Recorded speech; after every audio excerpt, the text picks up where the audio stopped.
지난주 크로스오버 예배 때 이제 그 월십 예배를 드렸거든요. 그때 시스템을 좀 싹 정리하고서 다시 셋업을 해서 그런지 조금 에러가 뜨네요. 자, 아무튼 이 자리를 가득 채웠다 그러니까 오해하시는 분들이나 또 우리 박 집사님이 거짓말한다 이러는 사람이 혹시 있을까봐 노하우를 가르쳐 드리려고요. 의자를 적게 깔았습니다. 네, 그래서 꽉 찬 예배가 되고 있습니다. 하지만 지난주도 그렇고 점점 주중 예배에 또 다시 오프라인으로 모여서 예배 드리는 일에 열심을 내는 형제자매들이 늘어나고 있는 것은 사실입니다. 오늘 설교 말씀 시작하기 전에 최근 쓰러지신 형제자매들이 여럿 있습니다. 뉴욕의 뉴저지 교회에 있는 이준현 형제도 쓰러져서 의식 회복이 안 되고 있다는 소식을 들은 지가 벌써 한 열흘이 넘었고요. 우리 방실 자매도 의식은 돌아왔지만 사람들을 못 알아본다고 하고요. 또 분당교회 신은영 자매도 쓰러졌습니다. 뇌출혈? 뭐 뇌졸중은 아니죠. 그거는 쓰러져서 회복이 안 되니까 뇌출혈, 뇌혈관이 이제 터진 그런 병인 것 같고요. 그래서 잠시 기도하고 말씀을 나눴으면 합니다. 함께 기도합시다. 하나님, 어느덧 우리가 이제 중년의 나이를 넘어가는 것 같습니다. 젊고 활기차고 그랬던 형제 자매들인데요. 계절이 변하고 또 날씨가 추워지면서 뇌출혈 또는 뭐 알 수 없는 병으로 쓰러지고 또 의식을 잃어버리고 회복이 되지 않는 일들이 최근 갑자기 많이 생겨서 또 근심하는 가족과 교회들이 있습니다. 참 우리 운명을 알 수 없는데요. 바라옵고 기도드리기는 계속해서 회복을 위해 애써야 할 방실 자매와 또 그 가족들, 그리고 준현 형제와 또 그레이스 자매 그 자녀들, 그리고 분당교회 유민선 형제와 신은영 자매, 투병하며 신랄 같은 희망 속에 간절히 기도할 그 가족들, 또 형제 자매들, 교회들 위해 주님의 위로가 함께해 주시길 기도합니다. 또한 아울러 우리 모두가 자신의 건강에 대해 좀 더 세밀한 주의를 기울이게 도와주시고, 우리 몸이 주님의 성전이라고 하였는데요. 그런 만큼 좀 더 잘 관리하고 또 서로 권면해서 더 건강한 모습으로 노년을 향해 가도록 저희를 지켜주시고, 아직 젊은 청년들은 본인들이 참 젊다는 것이 얼마나 큰 재산이고 주님께로부터 받은 축복이고 기회인지를 또한 잘 기억하도록 일깨워 주시길 기도합니다. 주님의 은혜를 간구하며 예수 그리스도 이름으로 기도합니다. 아멘. 자, 오늘로서 이제 그 뜻하지 않게 제가 히브리서 11장 설교를 시작해서 하다 보니까 12장, 13장까지 좀 히브리서 강해 설교에서 좀 미진했던 부분을 복습 내지는 또 채워주는 그런 시간이 되었습니다. 오늘 설교가 마지막이고요.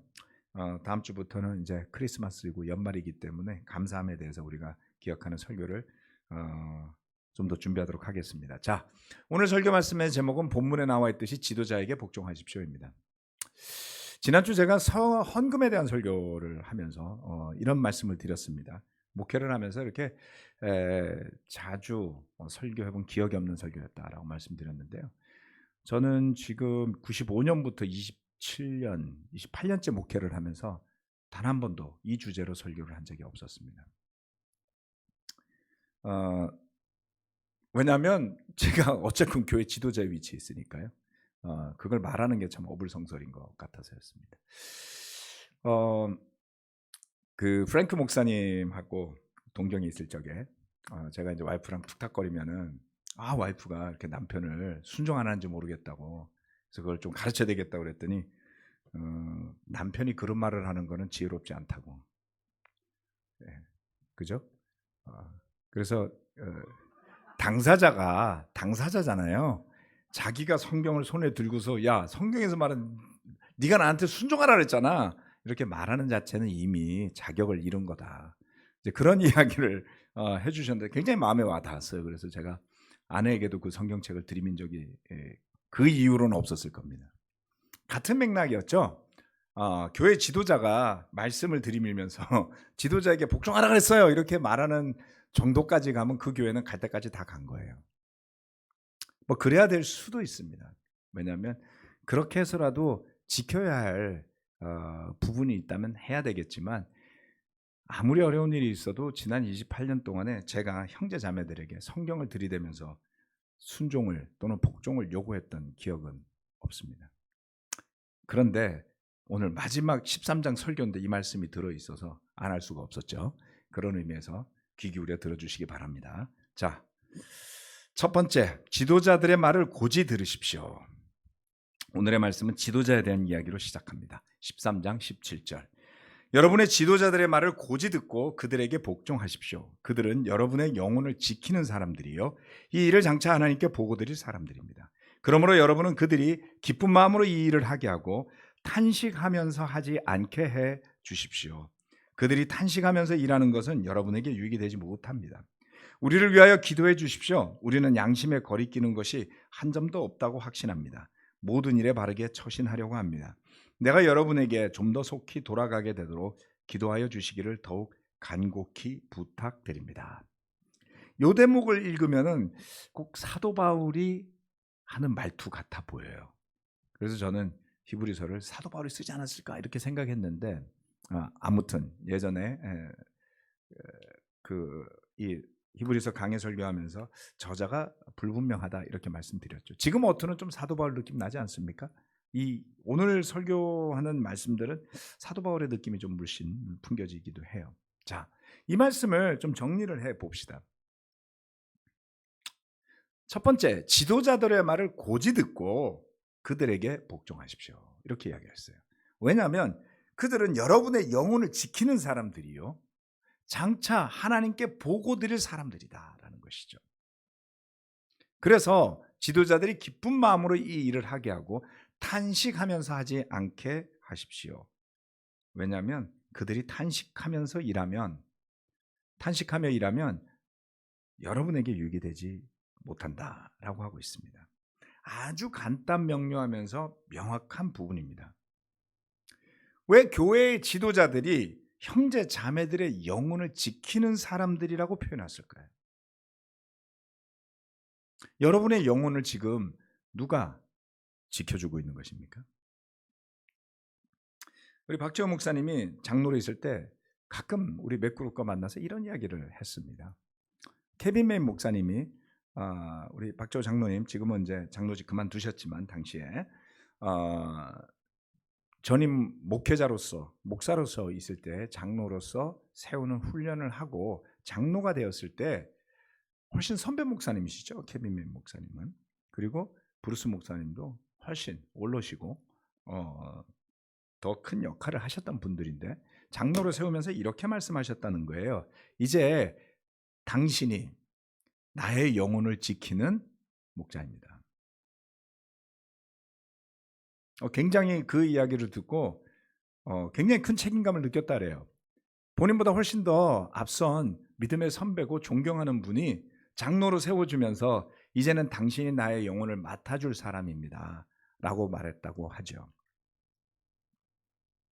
그래서 그분이 장로 역할을 잘할 수 있도록 네, 많이 협력해 주셨다고 하더라고요.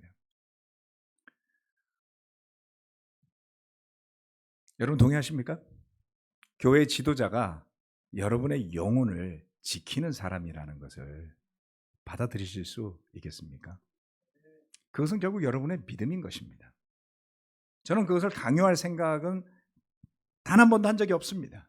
왜냐하면 제가 어떤 위치에 있건 어떤 분들은 심지어는 제가 제 손으로 성경 공부를 가르치고 세례를 준 사람 중에서도 의구심을 품는 분들을 본 적이 있거든요. 하물며 저와 별로 관계도 없이 살아오시고 다양한 과정 역경을 건너서 지금까지 오신 분들 중에 어떤 사유로 인해서 저를 목회자로 본인의 영혼을 돌봐야 할 지도자로 받아들이지 않는다고 해서 조금은 서운하지만 괜찮습니다. 정말로요. 하지만 그런 분들에 대해서 적어도 본인의 영혼을 누군가에게 맡길 수 있는 대상은 있어야 하지 않을까라는 걱정은 제가 가지고 있습니다. 자, 제가 4월에 목자라는 표현을 했다고 해서 굉장히 불편해 하시는 분들이 있다는 이야기를 들었습니다.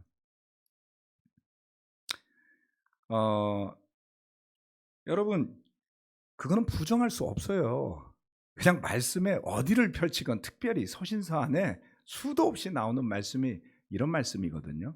자, 디도서 3장 1절로 5절. 자, 오늘은 제가 지도자라는 말을 해서 마음에 걸림이 있으시다면 부탁드립니다, 여러분. 심각하게 자신의 영혼의 상태를 살펴보시기 바랍니다. 이거는 정말로 전적으로 이 말씀을 듣는 여러분을 위해 드리는 말씀이에요. 3장 1절로부터 5절. 그대는 신도들을 일깨워서 통치자와 집권자에게 복종하고 순종하고 모든 선한 일을 할 준비를 갖추게 하십시오. 또 아무도 비방하지 말고 싸우지 말고 관용하게 하며 언제나 모든 사람에게 온유하게 대하게 하십시오.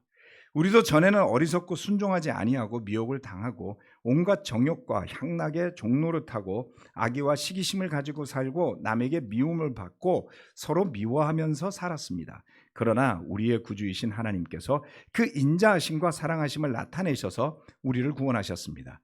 그분이 그렇게 하신 것은 우리가 행한 의로운 일 때문이 아니라 그분의 자비하심을 따라 거듭나게 씻어주심과 성령으로 새롭게 해주심으로 말미암은 것입니다. 자, 이 말씀들을 잘 살펴보십시오.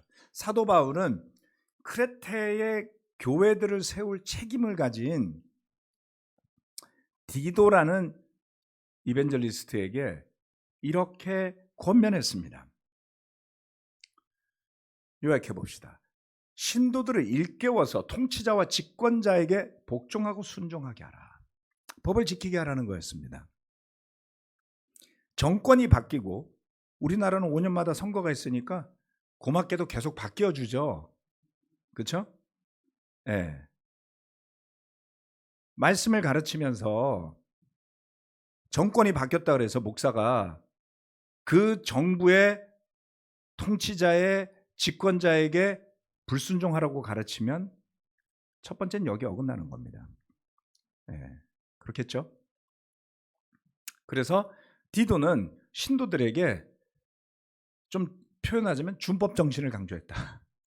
질서 있게 그 나라의 질서에 맞게 살아가도록 가르쳤다라는 것입니다.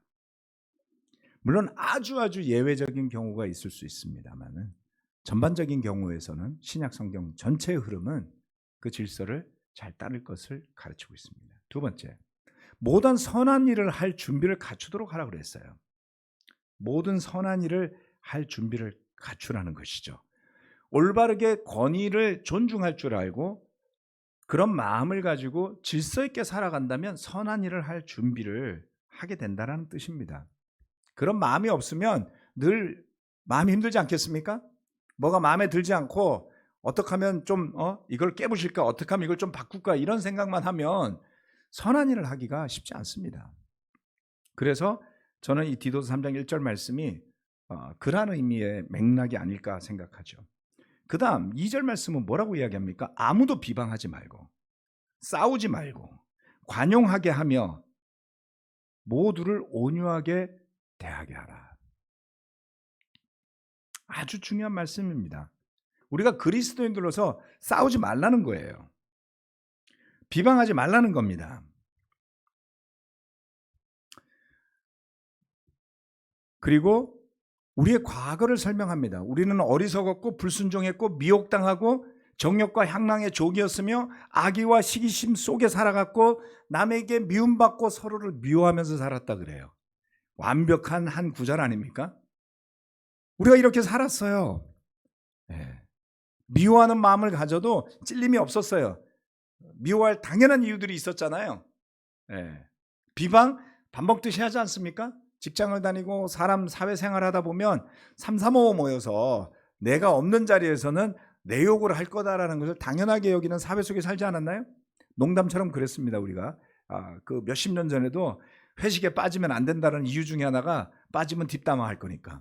뭐 농담으로 그런 말도 했죠. 일상화되어 있었습니다. 관용하지 않습니다. 온유하게 대하지 않습니다. 어렵게 살고 있는 거죠. 악의와 시기심 속에 살아갑니다. 남이 잘 되면 배 아파하고요. 악한 마음을 가지죠. 그러나 우리가 해야 할 일은 그런 것이 아니다. 그래서 우리가 받은 구원을 기억하시고 그 자비하심을 따라 거듭나게 씻어주심과 성령으로 새롭게 해주심을 기억하십시오. 이렇게 이야기했습니다. 왜 이렇게 가르쳤을까요? 네, 그들의 영혼을 지키기 위해서였습니다. 만약 디도가 나에게 뇌물을 갖다 바치면 교회에 직분을 주겠다라고 가르쳤다면 그것은 순종하면 안 되었겠죠. 네. 그러나 올바르게 일깨워서 선한 일을 하게 하는 일, 잘못된 일을 하지 말라고 권면하는 일은 순종해야만 했습니다. 그래야만 그들의 영혼이 지켜지니까요. 이것이 바로 예수님의 제자다운 태도입니다. 비방하지 말고 싸우지 말고 성령의 열매를 맺으면서 살으라는 것입니다. 올해 많은 일이 있었지만 여러분 잘 기억하셔야지 돼요. 제가 피하는 것이 아니라 저의 결정은 싸우지 않는 거였습니다. 어떤 한 자매가 와서 저에게 그렇게 이야기를 했어요. 우리 잠실교회 자매는 아니었습니다. 아니 목사님, 차라리 속 시원하게 본인의 입장을 설명해 주시는 게 좋지 않았을까요? 그러면서 하는 말이 있어요. 고래 싸움에 새우 등 터지는 느낌이에요. 제가 아무런 대응을 안 해도 형제 자매들 중에는 고래 싸움에 등 터진다고 생각하는 분이 있었어요. 제가 그래서 답변했습니다. 내가 아무 대응을 안 하고 아무 이야기를 안 해도 자매는 싸운다고 하지 않냐고. 내가 내 입장을 적극적으로 이야기하고 반박을 하면 진짜 싸울 텐데 그러면 뭐라고 표현할 거냐고요. 네. 고래 싸움에 우리가 죽었다라고 할 수도 있겠죠. 여러분 잘 보셔야 돼요. 억울하다고 다 이야기해야 되는 거 아닙니다. 왜 이런 일이 일어나는지, 무엇 때문에 이런 일이 벌어지는지를 믿음의 눈으로 바라볼 수 없을 땐 차라리 침묵하는 게 나아요.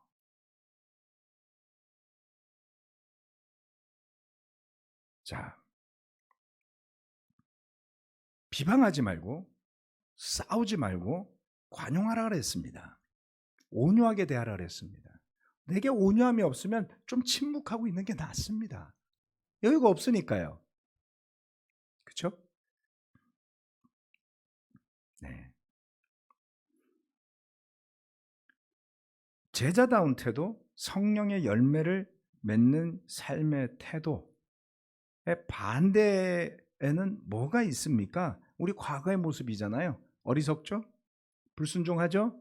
미혹당하죠? 미혹당한다는 게 뭐예요? 말도 안 되는 소문과 거짓말에 혹하는 겁니다. 진짜 그랬대? 정말? 어머머머, 어쩌면 그랬단 말이야. 아, 이거 여성형이라서 또 여성 비하로 들릴까요? 진짜 그랬단 말이야? 뭐 이렇게 많은 이야기가 있는데 직접 들은 것도 아니에요. 전에 듣고 전에 들어서 물어보면 누구한테 들었는지도 몰라요. 이번에 뭔가를 이야기하시는 분들을 제가 만났을 때 누구한테 들었냐고 물어보면 대체로 말씀을 안 해주세요. 그 사람을 보호하기 위한 게 아니에요. 저는 개중에 직접 들은 분들도 있거든요. 들어보면 본인이 직접 들은 것도 아니고 전에 들었는데 몇 번을 전해서 들었는지도 모를 거예요 아마. 그런 일에 미혹당해서 어떤 열매를 맺겠습니까 여러분? 그런 속에 있는 형제 자매들이 우리 중에 있지는 않은지 돌아봐야 할 때가 되었습니다. 상처 때문이다. 또는 떠도는 이야기들 때문에 품게 된 교회의 지도자들에 대한 불신이라고 핑계대기에는 너무나 긴 시간이 다 흘렀어요.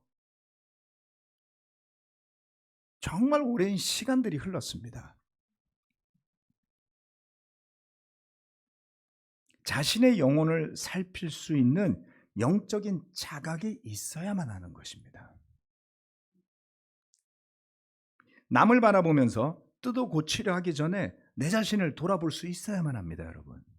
그 자각이 없는데 섣불리 타인의 일에 뛰어들 때 어떤 문제가 생길지 고민해야만 합니다.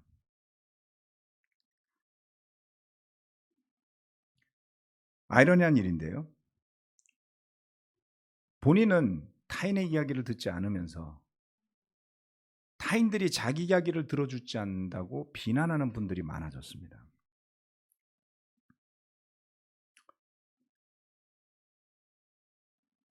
사랑으로 진리를 말한다는 것과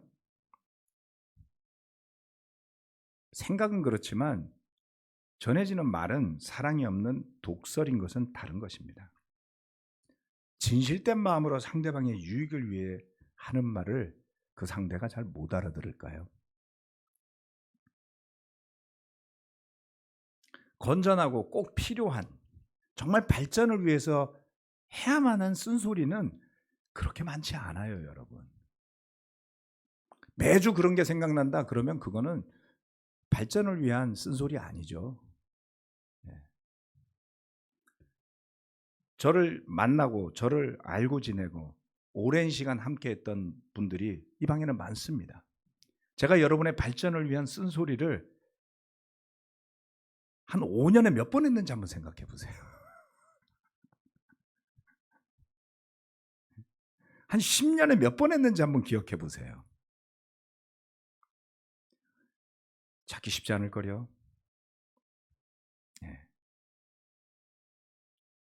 몇 년이 가도 한 번 하기도 힘든 이야기를 그냥 매달 한다고 생각하면 그거는 사랑으로 진리를 이야기하는 게 아니라 자기 마음이 괴로워서 견디지 못해서 그 말을 해야만 직성이 풀리는 그런 쪽에 더 가깝지 않을까요? 그래서 본인 생각에는 정말 발전을 위해서 말해준다고 생각하지만 비난이 될 수 있고 비방이 될 수 있는 겁니다. 주의하셔야 됩니다, 여러분.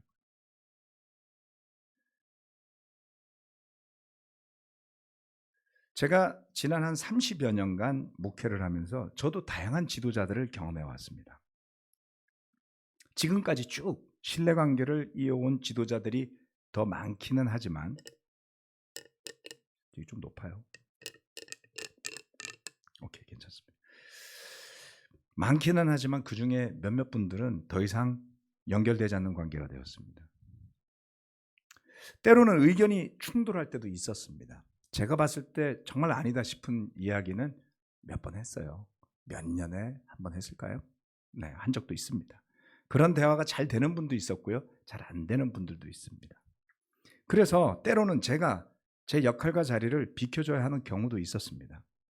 하지만 결코 하지 않은 일 중에 하나는 다투고 싸우는 일입니다. 논쟁은 할 수 있지만 싸우지는 않았어요. 네. 그렇게 오랜 기간 저와 함께 하면서 제가 가장 좀 표현은 그런데요. 의견이 다르거나 때로는 반대되는 의견을 이야기해서 논쟁도 많이 했던 분 중에 한 분이 박지영 목사님이세요. 그런데 우리 싸운 적이 없어요. 네. 잘 생각하셔야 됩니다. 그리고 그 지도자들 가운데 일부는 우리 교회를 떠난 분도 있고요. 교회 지도자로서 교회와 신의를 잘 지키지 못한 분들도 있었습니다. 하지만 몇몇 분들이 그렇게 했다 그래서 제가 다른 분들을 향해서까지 그분들을 대하듯이 대하지는 않습니다. 왜냐하면 여전히 자신의 삶과 가르침을 가지고 저에게 감명과 영감을 주는 분들이 있기 때문이죠. 지금 잠실교회를 위한 사역을 제가 맡은 지가 벌써 한 8년여가 흘렀습니다. 2015년도부터요. 제가 노력하는 것 중에 하나는 잠실교회 맥그룹과 재정요원 예배 담당자들의 조언을 적극적으로 듣는 것입니다. 맥그룹 멤버들이 있고요. 재정위원들이 있고요. 예배 책임을 지시는 분들이 있습니다. 그리고 좀 더 그것을 확대하면 약 한 40명이 넘는 바이블 톡 인도자 그룹도 있습니다. 지금은 부산교회를 위해 섬기는 목회자로 있는 우리 김성경 형제께서 맥그룹 의장으로 있을 때요. 2015년, 16년, 17년 요 당시입니다. 처음 같이 일을 해봤어요. 그래서 때로는 부딪히기도 했어요. 의견이 안 맞은 적이 있었다고요. 그래서 싸웠냐고요? 아니요. 의견이 다르면 언제든 박재호 장로님에게 전화를 해보십시오. 그래서 그분이 전화를 해서 적극적으로 도움을 청했고요. 필요하면 저도 전화를 해서 설명한 적도 있습니다. 그래서 처음에 있었던 오해들이 다 많이 풀렸습니다. 부산에 가실 때까지 아주 좋은 추억들도 많이 쌓았고요. 그리고 지금 부산에 내려가신 지가 벌써 4년이 흘렀습니다. 여전히 우리 김성경 목회자의 요청으로 제자훈련 관계 속에 함께하고 있습니다. 그런 시간을 통해서 저는 당연히 그렇겠지가 아니라 더 적극적으로 제가 듣는 노력과 그런 모습과 겸손함이 필요하다는 것을 배우게 됐어요. 제가 요청하지 않으면 사람들은 잘 이야기해 주지 않습니다. 흔히들 이야기하죠. 굉장히 카리스마 있고 권위적 있고 무서워 보인다고. 어떻게 하겠습니까? 태생이 그런 걸. 지난주 토요일 날 우리 졸업한 동기들 중에 동문들 중에 이제 졸업반 한 20명들이 그 중에 한 10몇 명이 모여서 여기 올림픽 회관에서 연말 식사를 같이 했는데요. 제가 그런 얘기를 했거든요. 야, 내가 전역한 지가 수십 년이 지났는데 육사 출신 꼬리표를 떼기가 힘들어. 학창 시절 이야기하면 내가 대학 시절에 이럴 수는 없잖아. 그럼 생도 시절 이러면은 신분이 드러나게 되고. 이제 그런 얘기를 좀 했더니 SK에 다녔던 분이 있어요. 예, 그분도 시작부터 지금까지 결코 벗어날 수가 없대요. 특수성 때문에 그렇죠. 여전히 말하는데 에너지도 넘치고 카리스마도 넘치더라고요. 그래서 어쩔 수 없구나. 저도 그렇게 생각했습니다. 자, 제가 이 말씀을 왜 드리냐면은 지도자적인 위치에 있고 그리고 뭔가 좀 더 강해 보이는 인상을 가진 사람이 듣고자 하는 노력을 더 적극적으로 하지 않으면 사람들은 말을 안 해준다는 걸 배웠다는 거죠. 그래서 더 적극적으로 들으려는 노력을 지난 8년간 해왔습니다. 특별히 저를 도와주는 박재호 목사님 그리고 또는 이미 은퇴하셨지만 여전히 멘토 역할을 해주시는 브루스 목사님도 계시고요. 그리고 잠실교회 내 맥그룹과 재정위원이 또는 다른 교회 내 역할을 맡으신 분이 저에게 조언을 할 때에는 제가 기쁜 마음으로 그들이 기쁜 마음으로 일할 수 있도록 해야 할 책임이 저에게 있다고 저는 믿습니다. 왜요? 장로가 없는 교회에서 그 장로가 해야 될 역할들의 일부분을 나눠서 하고 있는 분들이기 때문입니다.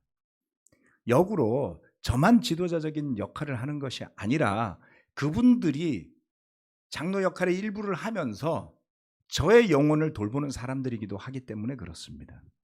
그래서 그들을 괴롭게 하지 않고 재정위원들이 기쁜 마음으로 봉사할 수 있도록 또 우리 맥그룹에 있는 분들이 기쁜 마음으로 봉사할 수 있도록 하기 위해 듣고 그리고 그들의 결정에 저도 순종하는 노력을 함께 기울여 왔습니다. 형제자매 여러분, 여러분에게 지금 여러분이 신뢰할 수 있는 지도자가 있는지 먼저 생각해 보시기 바랍니다. 꼭 여기에 있어야 할 필요는 없습니다. 하지만 어딘가에는 있어야 되겠죠. 여러분의 영혼을 돌볼 사람이 어딘가에는 있어야 되겠죠. 그리고 언젠가는 가능하다면 빠른 시간 안에 여러분이 지도자라고 여기는 분과 함께 있을 수 있어야 합니다. 당연한 원리 아니겠습니까? 적극적인 교제 속에 있어야만 합니다. 자, 박재호 목사님이 장로직을 할 때는 LA에 계셨어요. 네. 그러면 제가 그분한테만 제 영혼을 맡겨놓고 살 수는 없잖아요. 1년에 몇 번 보지도 못하는 사이인데. 그렇지 않나요? 그래서 여기 맥그룹이 있고 그 다음에 여기 재정연이 있다고 말씀드린 거예요. 여기 인도자 그룹이 있는 이유는 그들이 제 영혼을 보살피도록 제가 해야 됐기 때문입니다. 네. 물론 지금 들어와 계셔서 거의 매주 만나다시피 하고요. 여러 가지 도움을 주고받는 관계로서 지내기 때문에 훨씬 감사한 일이기는 하지만 여러분의 영혼을 여러분이 스스로 책임지셔야 되고요. 그리고 선하고 건강하고 영적인 마음으로 여러분의 영혼을 맡아줄 사람을 찾는 책임도 여러분에게 있습니다. 왜냐하면 세례받은 지 1, 2년 된 사람들이 아니기 때문이에요. 성숙하다라는 것은 시간이 흐른 것을 의미하지 않습니다. 시간이 흐른 만큼 비례해서 스스로가 해야 될 영적인 앞가림을 하면서 해야 할 책무를 다하는 때에 주어질 수 있는 호칭인 것이죠. 신뢰하는 지도자가 없다면 예배를 참석하면서도 여러분은 불행하지 않겠습니까? 많은 설교를 들은들 무슨 유익이 있겠습니까? 어떤 문제가 있건 여러분이 믿음 가운데 굳건히 서 있다면 하나님은 반드시 그 문제를 드러내게 하시고 해결해 주실 겁니다. 그러니 하나님과 그 말씀에 대한 믿음으로 신의를 회복하시기를 저는 권해드립니다. 두 번째, 온갖 좋은 일에 어울리게 다듬질 됩시다. 히브리서 13장 20절로 25절 말씀입니다.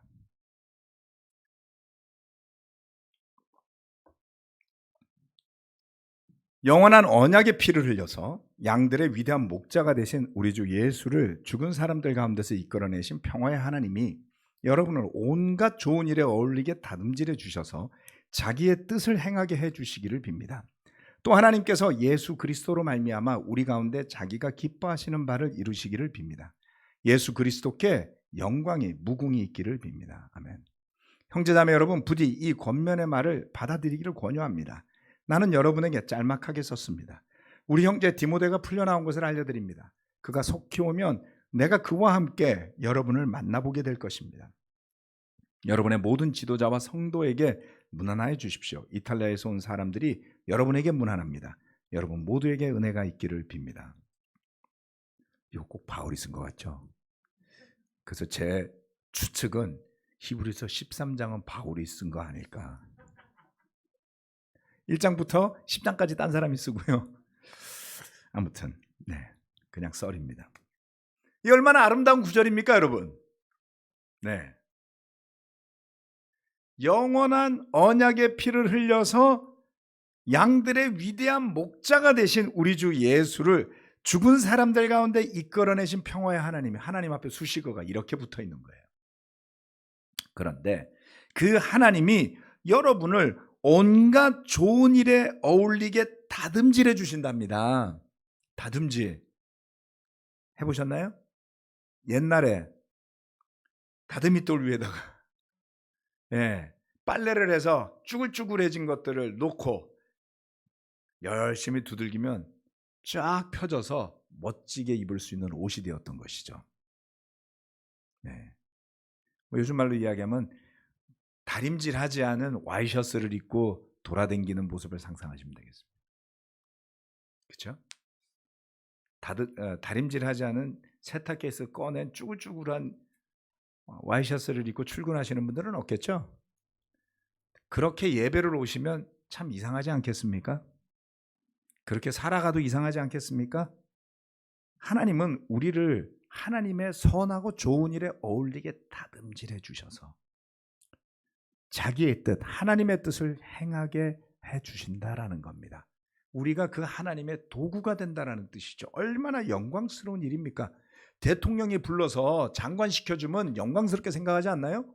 국민이 뽑아서 국회의원 시켜주면 대단한 존재가 된다고 생각해서 재산을 탕진해가면서 하려고 하지 않습니까? 그게 뭐라고 범법을 저질러가면서까지라도 그 자리로 가려는 사람들이 이 나라에는 줄을 섰어요. 그런데 그 하나님 아버지의 부르심에 맞게 그 뜻을 행하는 존재들로서 우리를 세워주신다고요. 예수 그리스도를 통해서 우리 가운데 하나님이 기뻐하시는 바를 이루실 것입니다. 다시 좀 이야기로 돌아가서 제가 2015년도에 이 예배를 맡았을 때 교회의 상태를 기억하시죠? 많은 분들이 지금보다 더 혼란스러워했을지도 모르겠어요. 잠실 교회만 놓고 보자면 많은 분들이 혼란스러웠습니다. 자세한 이야기는 생략하고요. 그래서 제가 2015년도에 이 예배를 맡은 뒤로 첫 번째 한 일 중에 하나는 바이블톡 인도자 미팅을 참가를 원하는 모든 사람에게 열었습니다. 와서 대화하고 소통해서 불신을 제거하고 함께 복음을 위한 선교의 협력을 도모하기 위함이었습니다. 시간이 지나면서 제가 2015년도부터 16년, 17년 정도까지는 종종 그 바이블톡 인도자 모임에서 제 설교에 대한 피드백도 듣곤 했습니다. 정말로 처음에는 뻘쭘해 하시면서 나중에는 솔직한 피드백들도 많이 주셨어요. 뭐 그거를 8년을 할 필요는 없잖아요. 그래서 처음에 몇 년 동안은 적극적으로 했고 한동안은 그렇게 뭐 전체가 모인 자리에서 제가 설교 피드백을 구한 적은 없습니다만 그 시간을 통해서 신뢰들이 회복되어져 감을 저는 많이 느꼈습니다.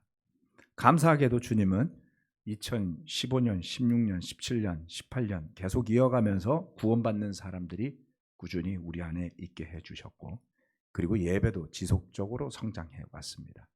또 선교할 수 있는 우리 잠실교회의 역량도 계속 커져 왔죠. 그런데 작년 4월부터 이어진 논쟁과 논란이 있었습니다. 불신이 있었습니다. 그로 인해서 바이블톡 인도자 미팅이 굉장히 소란스러워졌어요. 4월달, 5월달, 6월달, 7월달, 8월달. 저는 그런 자리가 서로가 서로를 설득하는 자리가 될 수 있을 거라고 믿었지만 안타깝게도 그렇게 되진 않았습니다. 대부분의 형제자매들은 좀 침묵하는 편이었고요. 몇몇 분들이 주도적으로 본인들의 주장을 반복적으로 이야기했습니다. 그런 일은 지난 8년간 없던 일이에요. 어느 누구도 다른 사람이 침묵하고 있는 상황에서 매달 같은 주장을 하신 분은 없었어요. 그럼에도 불구하고 그런 시간을 통해서 내부적으로 대화를 통해서 정화가 되기를 저는 기다렸습니다만은 안타깝게도 시간이 흐르면서 우리 바이블톡 인도자들이 불편하게 느끼기 시작하는 것을 저도 느꼈습니다. 그리고 적지 않은 수의 형제자매들이 인도자 미팅 참가를 책임 있는 인도자들로 제안해달라고 요청을 해왔습니다. 제가 몇 개월을 고민했고요. 작년 9월부터는 잠실교회가 그렇게 인도자들만 참가하는 미팅으로 진행되어 오고 있습니다. 또 2015년부터 저는 말씀드렸다시피 형제자매들의 목소리를 귀 기울여 듣고자 노력해왔습니다.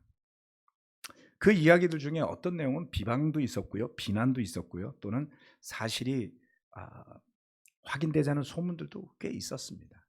하지만 형제자매들이 제자로 살아오는 동안에 겪었던 상처 내지는 트라우마의 일부라고 생각했기 때문에 단 한 번도 그러한 부분에 대해서 강하게 표현한 적이 없었습니다.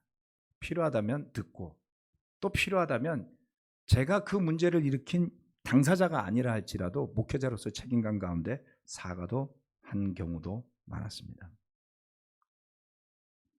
그러나 특정 개인이나 교회를 향한 비난 또는 비방을 마치 잘 들어야 하는 조언인 것처럼 하는 이야기들이 반복될 때 어느 시점에서 저는 더 이상 그 이야기에 귀를 기울여 줄 수 없었습니다.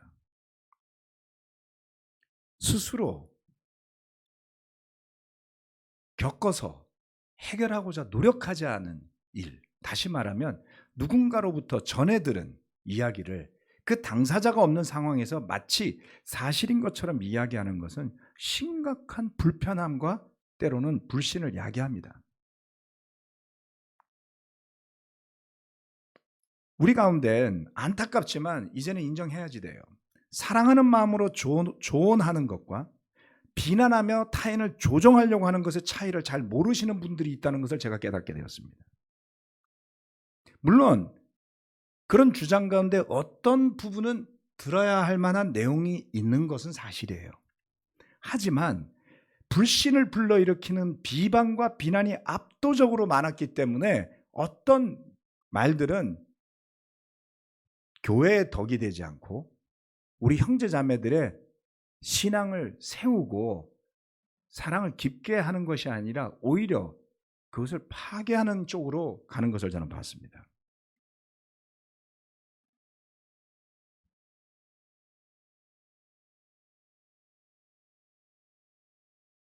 듣는 데 한계가 있는 게 아닙니다, 여러분.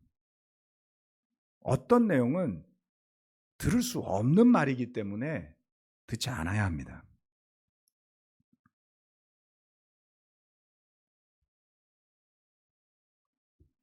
제 주변에서 저의 상태를 염려하기 시작했어요. 말씀드렸죠? 바이블톡 인도자 모임도 저는 계속 그렇게 하려고 그랬어요. 그렇지만 많은 분들이 우려의 목소리를 내면서 걱정하기 시작했고, 심지어는 인도자 미팅이 계속 이렇게 된다면 앞으로 나가지 않겠다고 말씀하시는 분까지 생겼을 때 안타깝지만 모임을 제한할 수밖에 없었습니다. 그런데 이젠 제 주변에서 그렇게 계속 듣다가 당신이 망가진다는 이야기를 듣기 시작했어요. 제가 고민을 많이 했습니다. 믿음과 사랑과 인내하는 마음으로 저 이야기를 계속 들어준다면 어디선가 해결이 될 것인가. 그런데 어느 시점이 되면서부터 제 안에 큰 유혹이 들기 시작했어요. 올 봄쯤이었습니다. 제 목회자의 역할을 포기하고 싶어졌어요. 물론 때로는 가볍게 아우 피곤해 힘들어 나 그만하고 싶어 뭐 이런 생각 한두 번 할 수 있다고 생각해요. 그런데 이번에는 그게 너무 강하게 왔어요.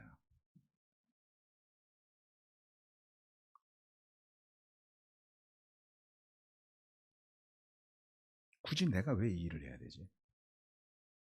이런 비난을 들으면서 거짓으로 나를 거짓말쟁이로 몰아가는 사람들이 득식을 거리는 교회라면 내가 섬기는 게 정말 교회의 덕이 될까?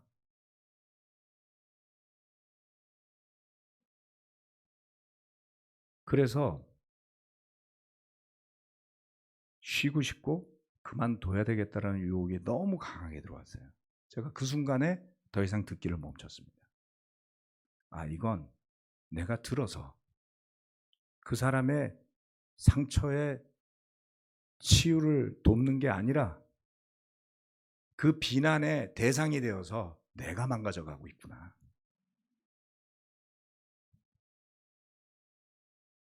참 안타까웠어요. 어떠한 이야기를 해도 멈추지 않았습니다. 결국 제가 피해야만 했어요.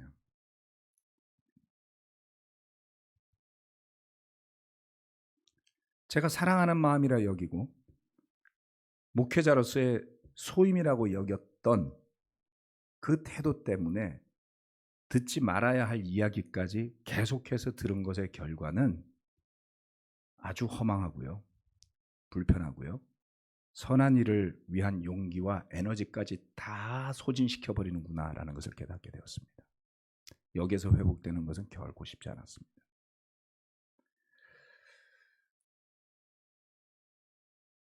히브리서 13장 22절과 에베소서 2장 10절 말씀을 같이 읽어보겠습니다. 형제자매 여러분, 부디 이 권면의 말을 받아들이기를 권유합니다. 나는 여러분에게 짤막하게 썼습니다. 에베소서 2장 10절. 우리는 하나님의 작품입니다. 선한 일을 하게 하시려고 하나님께서 그리스도 예수 안에서 우리를 만드셨습니다. 하나님께서 이렇게 미리 준비하신 것은 우리가 선한 일을 하며 살아가게 하시려는 것입니다. 여러분, 제자훈련의 가장 큰 목적은 서로를 더 그리스도를 닮게 도와주는 것이지 도와주는 사람의 입장에서 원하는 방향으로 상대를 뜯어고치는 데 있지 않아요. 30년 전 우리가 20대였을 땐 그나마 괜찮았어요. 이제는 50 중반이 되었고 이제 환갑이 되어가는 나이인데 아직도 그렇게 시시콜콜 서로를 뜯어고쳐야 된다면 뭔가 잘못된 것 아닌가요? 저는 이렇게 표현합니다. 그때는 맞았고 지금은 틀리다예요. 어떤 규칙이, 우리가 만든 어떤 것들이 왜 시간이 흘러가고 나이가 들어가고 여러 가지 여건이 바뀌는데에도 어느 한때 고정되어져서 그것이 지속되어야지만 올바른 교회라고 생각하는지, 그런 분들이 우리 가운데 있을 때 저는 정말 이해하기가 어렵습니다. 그렇다면 남에게 요구하시지 말고 스스로가 좋은 믿음의 열매를 계속 맺으세요. 그러면 그게 교회가 될 겁니다. 그렇지 않겠습니까? 힘겹게 흩어진 신뢰들을 다시 모아서 질서를 회복하고 제자다운 마음과 자유로운 믿음과 사랑하는 관계를 회복해져가는 교회에 찬물을 끼얹고 어려운 그 노력을 부시는 듯한 비난, 비방, 이제는 중단해야 됩니다. 왜냐하면 우리는 히브리서 6장 18절 말씀이 말하듯이 앞에 놓인 소망을 붙잡으려고 이 세상에서 피해 나온 사람들이에요. 그런데 다시 그 세상의 방법으로 그곳을 피해 나온 사람들을 과거의 노예로 끌고 들어가지 마세요. 우리가 붙잡아야 할 것은 선한 소망이고요. 우리가 붙잡아야 할 것은 하나님의 선한 일을 위해 하나님의 뜻에 따라 다듬질되어지는 것입니다. 그래서 이 말씀들을 굳게 붙잡아서 이 히브리서의 기자가 권면했듯이 부디 이 권면의 말씀을 여러분이 받아들이시기를 권유합니다. 그 소망에서 멀어지지 않도록 하나님의 선한 일을 먼저 스스로에게 하십시오. 자신부터 용서하세요. 자기가 자기를 용서해야지 돼요. 오해하지 마십시오. 자신에게 관용을 베푸십시오. 그리고 가족에게 선을 행하십시오. 가정이 서야 교회도 섭니다. 가정이 서야 나라도 섭니다. 가정부터 세우십시오. 그게 어려운 일입니다. 그리고 이웃의 형제자매들에게 그 선을 행하면서 갑시다.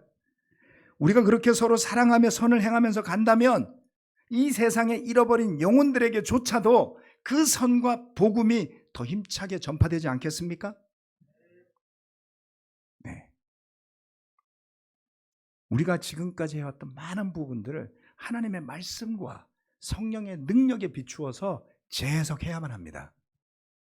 그래야 과거에 발목 잡혀 있는 모습이 아니라 정말 성숙하고 성장된 모습으로 미래를 향해서 갈 수도 있고요. 그리고 지금 변화되어진 세대들에게 맞게 그들이 복음을 주도적으로 배우고 전하도록 가는 것 또한 도와줄 수 있을 것입니다. 주님의 은혜가 오늘 이 말씀을 들은 여러분 모두에게 함께하기를 저는 기도하겠습니다. 말씀 마치겠습니다. 아멘.